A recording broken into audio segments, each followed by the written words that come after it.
feels like a real interview because I didn't even get the questions. Okay.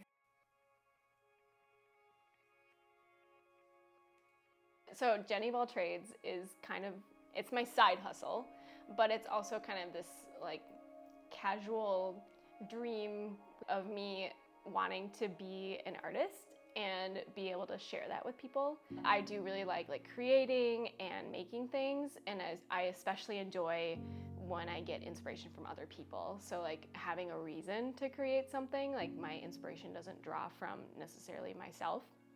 It comes from like people wanting something like their house or like something really special to them, and then I like being able to add to that and like make this beauty.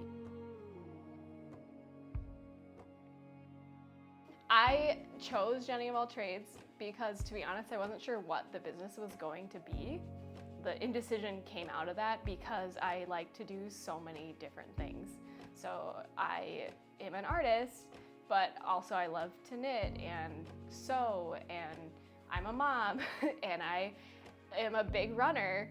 I didn't even mention that I'm a gardener, and I'm actually a trained horticulturist. So I just feel like that's part of my identity is I like to collect skills.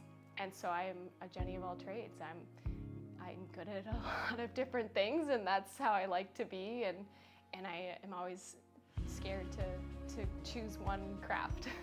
I don't want to commit to one thing, so that's why I chose it. Because I am a Jenny of all trades, I like to do a lot of different forms of art. So I've been painting and stuff since high school, but I've been very into like drawing and art. I loved my art classes, and watercolor was actually one that was really challenging for me and was like very difficult, and I tend to gravitate towards those things because I like to collect skills. So if I feel like something's challenging, part of the fun for me is figuring out how to make it work.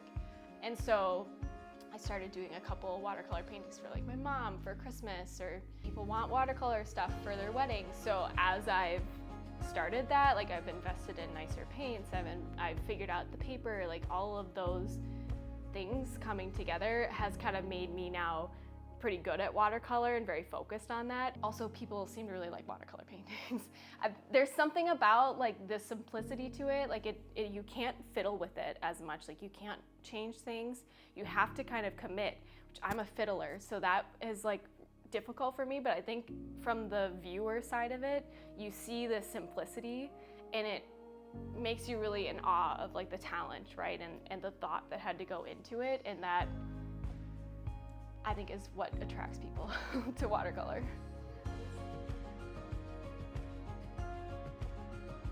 I think what makes me unique is not necessarily me as an artist, it's me as a person, right? So I am pretty casual and I think very easy to get along with, and that's something that especially when you're working with a wedding vendor closely, like I'm not gonna be the type A person that I used to think I was type A, but I'm not type A, and I'm not gonna be that person that's like really hardcore about certain things. Like we're collaborating and working on something together, and I want it to be that sort of building together relationship rather than like you giving me instructions or like me just doing my own thing. I don't love just creating paintings for myself. Like I find commissions to actually be what I enjoy doing. I want to be painting for other people. Like that is how I like to actually paint. Especially like house paintings, like my house is so special to me, and I know that it's the same way for other people, and it just feels so special, and I think about that person and what they did in the house, and for their wedding stationery too, I think about like they tell me all these details they want to include, and I get to know that, and so I guess it's my way of getting to know someone too, is getting to paint for them, and there we go. I came to an answer. That's what makes me unique, is that's how I like to interact and get to know someone, is making stuff for them.